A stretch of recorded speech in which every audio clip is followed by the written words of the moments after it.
Hello दोस्तों, MK study mall में आपका स्वागत है। आज हम बात करेंगे बिहार अमीन के जो 1767 पोस्ट का केस था 10,412 उसके अप टू डेट के बारे में। साथ ही साथ बात करेंगे आज ईएफसीसी जो 40 पोस्ट के अमीन का जो डीवी और काउंसलिंग आज हुआ है उसमें क्या क्या मांगा गया, क्या इंपॉर्टेंट था और क्या नहीं रहने के कारण भी आपका काम चल जाएगा, उसके बारे में बात करेंगे। ठीक है, तो चलिए बात करने से पहले आपसे रिक्वेस्ट है कि अगर आप मेरे चैनल पर नए हैं तो जरूर इसे सब्सक्राइब कर दीजिए। साथ ही साथ इस वीडियो को अपने दोस्तों में शेयर कीजिए जिससे कि उनको भी जानकारी मिल सके। तो चलिए शुरू करते हैं। सबसे पहले इसकी तो इस केस का जो हमको आपको कुछ देर पहले ही अप टू डेट दिए थे, जो कि final up to date upload नहीं हुआ था, जो अपलोड हो चुका है। देखिए केस को डिस्पोज कर दिया गया है, देख लीजिए आप फाइनल यहाँ पर आपको स्क्रीन पर दिख रहा होगा। ठीक है, एक बच्चा कमेंट किया था कि सर ऐसा नहीं है कि डिस्पोज नहीं किया गया है, तो देख लीजिए आप कमेंट किए थे, तो देखिए यहाँ पर डिस्पोज कर दिया गया है। अब एक केस की सुनवाई आगे नहीं होगी, यहीं पर इसका एंड हो गया है। उन लोग का जो मैटर था वो जो कि विवेकानंद शाह वाले जो स्टूडेंट थे वो केस को यहाँ पर हार गए हैं, और उनका जो मेन था इस जो नोटिफिकेशन के बात को हट के वो टॉपिक पर बात किए हैं अपने पैसे के मैटर से कि जो एलआरसी डिपार्टमेंट हमें पैसा नहीं दी है उसकी भरपाई करे। तो सरकार ने उनको भरपाई करने के लिए एलआरसी डिपार्टमेंट से बात करने को कहा है, जो कि 2 सप्ताह का उनको टाइम दिया गया था। उन्होंने उसका डॉक्यूमेंट जो डॉक्यूमेंट बोला गया था लाने के लिए तो उसको अपलोड नहीं किए थे, अर्थात वहाँ पर नहीं दिए थे। नहीं देने के कारण यह कोर्ट यहीं पर जो डिसीजन है वो डिस्पोज कर दिया गया। देखिए आपके सामने दिख रहा है। तो चलिए ये था, यही अपडेट था। जो स्टूडेंट है 1767 उनके लिए एक अच्छी खबर निकल के आई है, क्योंकि जो इंटरव्यूनर बने थे उनको मौका दिया गया है कि आप अब इसमें पार्टिसिपेट कर सकते हैं, आप अपने हक की लड़ाई लड़ सकते हैं। तो एक प्लस पॉइंट है आपके लिए। दूसरी प्लस पॉइंट अब रह गई एलपीए की। पहली ही एलपीए में जैसे ही आपकी सुनवाई होगी वैसे ही पहले ही में ही आपको चूंकि दोनों केस को मर्ज कर दिया जाएगा, जो कि सरकार का एलपीए चल रही है एलआरसी डिपार्टमेंट के, और साथ ही साथ जो एलपीए चल रही है रवि कुमार सिंह जी का, तो उनका स्टूडेंट का जो एलपीए, दोनों को मर्ज करके एक बार सुनाई हो गया, उसी दिन आपका फाइनल हो जाएगा। और फाइनल होते ही मान के चलिए इस माह में ऐसे जो आशा व्यक्त किया जा रहा है कि 16 या 20 के बीच में आपको डेट मिल जाएगा और उसमें सुनवाई हो जाएगी, और सुनवाई होने के बाद एक ही हेयरिंग में आपको फाइनल अपडेट मिल जाएगा। और आशा व्यक्त किया जा रहा है कि मार्च में, अब दिख रहा है कि मार्च में आपकी जो डीवी लिस्ट आने की संभावना है और आपको डीवी के लिए बुलाया जाएगा। ठीक है, तो बहुत बच्चों का कमेंट था। चलिए अब ईएफसीसी के जो काउंसलिंग हुआ उससे बहुत सा आपका क्वेश्चन का क्लियर हो जाएगा। तो सबसे पहले देखिए चलते हैं उस पर बात करते हैं, जो कि चेकलिस्ट जो दिया गया था उसमें डॉक्यूमेंट पर टिक आउट किया गया है। ठीक है, तो चलिए उसको देख लेते हैं। उसको देखने से पहले जो आज बात, जो हम जिन स्टूडेंट्स से जो सक्सेसफुल स्टूडेंट्स उनसे बात किए थे, जो हमें बताए हैं उसके आधार पर हमको आपको बता रहे हैं। ठीक है, जो है उनसे अच्छा कोई बता नहीं सकता है, जो वहाँ पर प्रेजेंट हुए थे उन्हीं से हम बात करके आपको जितना भी है वो बता रहे हैं। देखिए सबसे पहले क्वेश्चन स्टूडेंट था कि क्या इंटरव्यू हो रही है, तो देखिए यहाँ पर इंटरव्यू नहीं लिया गया है, कोई इंटरव्यू नहीं लिया गया है। ठीक है, इंटरव्यू का क्वेश्चन खत्म हो गया, परेशानी खत्म। दूसरा है कैरेक्टर सर्टिफिकेट, तो कैरेक्टर सर्टिफिकेट भी नहीं मांगा गया है। बहुत से स्टूडेंट का कमेंट था कैरेक्टर सर्टिफिकेट तो वहाँ पर नहीं मांगा गया है। तीसरा है एडमिट कार्ड, तो देखिए आपका अगर 10th 12th का एडमिट कार्ड है तो ठीक है मांगेंगे, नहीं भी है तो कोई दिक्कत नहीं है, परेशानी की बात नहीं है। स्टूडेंट बोले थे कि सर 10th और 12th का एडमिट कार्ड अब तक अवेलेबल नहीं है तो कोई दिक्कत नहीं हुआ। चलिए उसके बाद चलते हैं तीसरे टॉपिक पर कि जातीय आवासीय। देखिए अगर जातीय आवासीय जो आप अपलोड किए थे अगर वो है तो आओ, अच्छा है,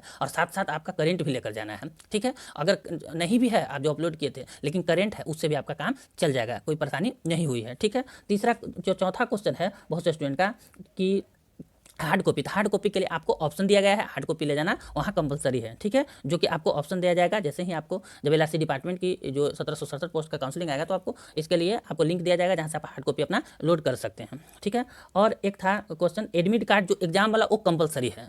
आप किसी हालत में आपको एडमिट कार्ड जो आप कहीं अगर खो गया तो आपको अच्छे से रख के उसकी ज़रूरत पड़ेगी। जो एडमिट कार्ड जो आप सीबीटी एग्जाम जो अगस्त में दिए हैं उसके लिए आपको उसका एडमिट कार्ड मांगा जाएगा, वो कंपलसरी। अगर किसी का भुला भी गया हो तो आप एफिडेविट कराकर ले जाइएगा, क्योंकि वहाँ पर एफिडेविट आपको मांगा जाएगा। ठीक है, और रहा एक और क्वेश्चन था स्टूडेंट का कि सर अगर मान लेते हैं कहीं पर गलती कुछ हो जाता है आप एफिडेविट करके ले जाइए, कोई परेशानी नहीं होगी, वहाँ मांगा जा रहा है। ठीक है, तो इस टाइप का क्वेश्चन बहुत से स्टूडेंट का था जिसका लगभग अब कन्फ्यूजन दूर हो गया होगा।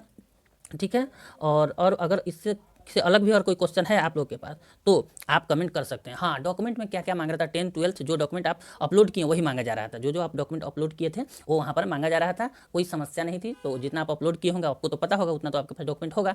तो सबसे ज़्यादा क्वेश्चन जो आ रहा था इंटरव्यू और कैरेक्टर को लेकर, जो कि वहाँ पर इसका कोई चर्चा ही नहीं हुआ है, तो आपके लिए बहुत अच्छी बात है। आप लोग टेंशन ना लें कैरेक्टर और इंटरव्यू को लेकर, ना इंटरव्यू पूछा गया है ना ही कैरेक्टर का कोई सर्टिफिकेट मांगा गया है। ठीक है, हम ऐसे भी बोले थे कि ज्वाइनिंग जब ज्वाइन कर लेंगे ना तो उस समय हो सकता है आपको कैरेक्टर मांगा जाए, अभी इसकी चर्चा नहीं होगी। पिछला वीडियो जब हम उस टाइम बनाए थे उसी में आपको बताए थे।